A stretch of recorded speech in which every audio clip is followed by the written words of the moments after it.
Young hair line, rather किसी young person पे hair transplant.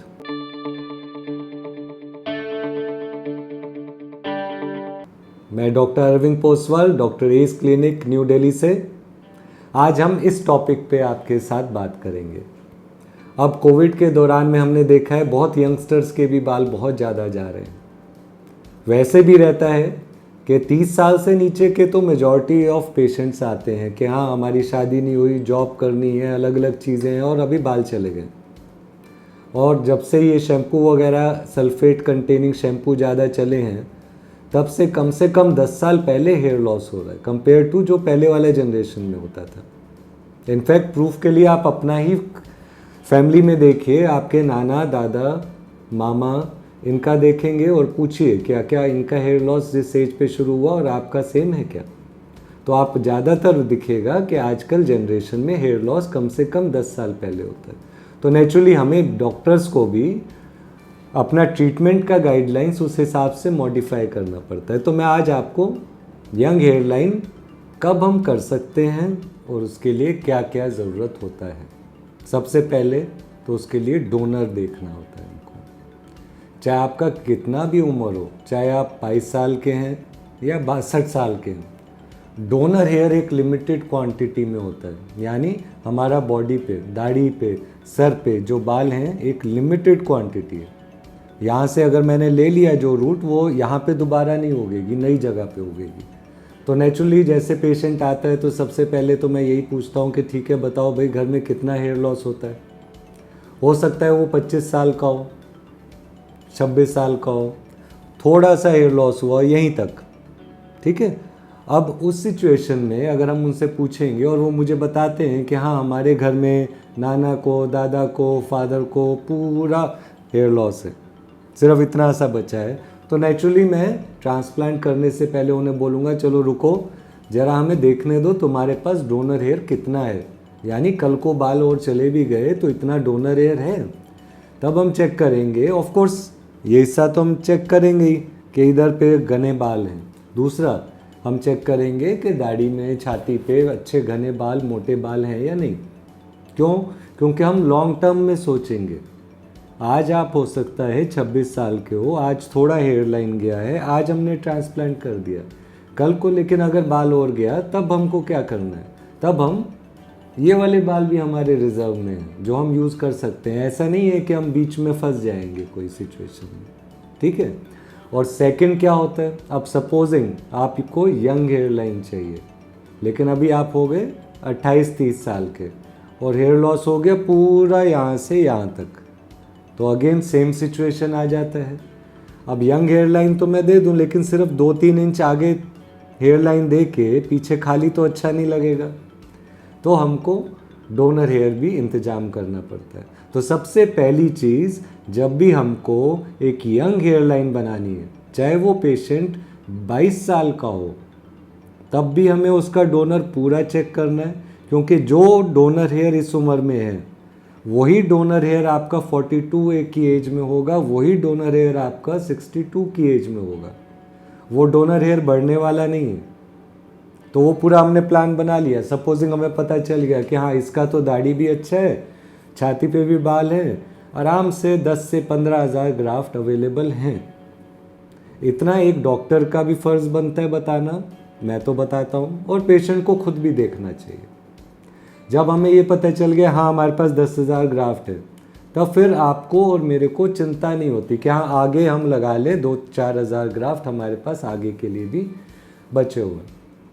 तो सबसे पहले हमने डोनर का इंतज़ाम किया, पूरा डोनर चेक किया। अगर डोनर कम है तो चाहे आप मना कर दो और चाहे आप बोलो कि अभी नहीं, ठहर के, क्यों, हमें सीमित डोनर है, इतना ही कर सकते हैं।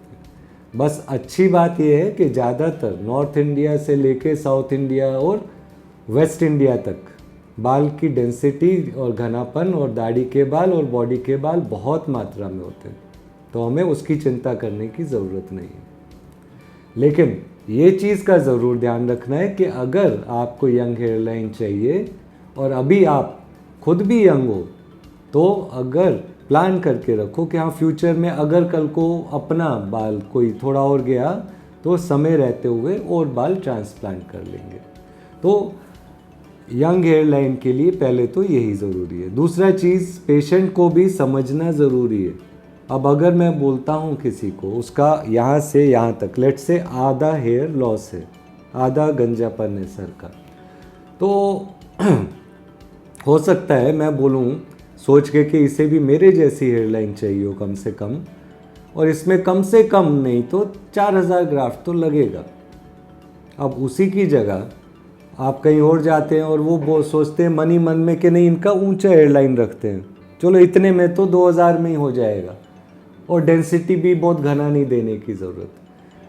तो ये दोनों जो एडवाइस है आपके लिए कॉन्ट्रास्टिंग चीज़ बन जाता है कि पता कैसे चले। तो बहुत आसान सा तरीका है, कोई मुश्किल नहीं है। देखो हर स्क्वायर सेंटीमीटर में यानी 1 सेंटीमीटर बाय 1 सेंटीमीटर जगह में एक इंडियन के लिए अच्छी डेंसिटी घनापन के लिए 40 ग्राफ्ट पर स्क्वायर सेंटीमीटर चाहिए होता है।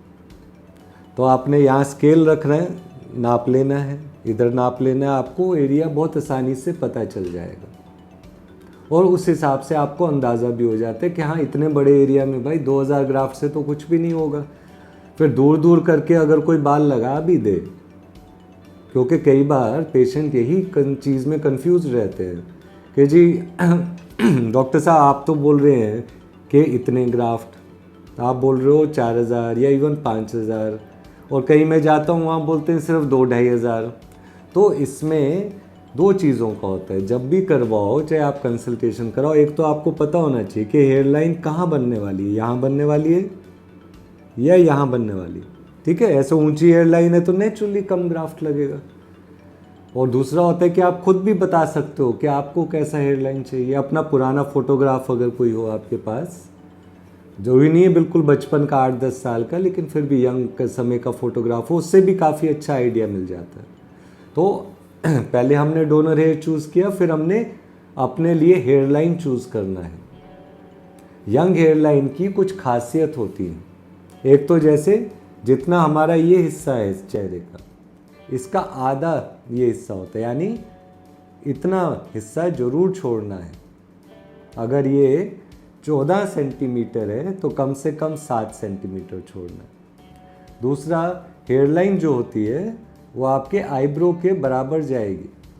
जब तक ये रहेगा तब तक यंग और नेचुरल हेयर लाइन लगेगा।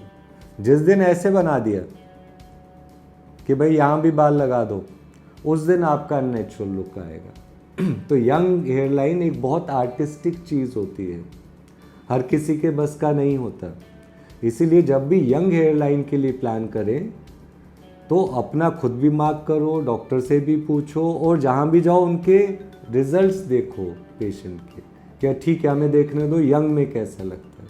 और दूसरा, इस चीज़ से भी मुझे पता चला है कि फ़ोटोग्राफ्स भी कई लोग पाउडर डाल के फिर कई बार खींच लेते हैं। ऐसे नहीं कीजिए, आपने पेशेंट का रिज़ल्ट देखना है, उससे मिलो इन पर्सन, या एक वीडियो देखो जिसमें अच्छे से ऐसे हाथ करके या कंघी करके पेशेंट दिखाए कि हाँ हाथ में कुछ लगा तो नहीं हुआ, कुछ काला काला तो नहीं डाला था।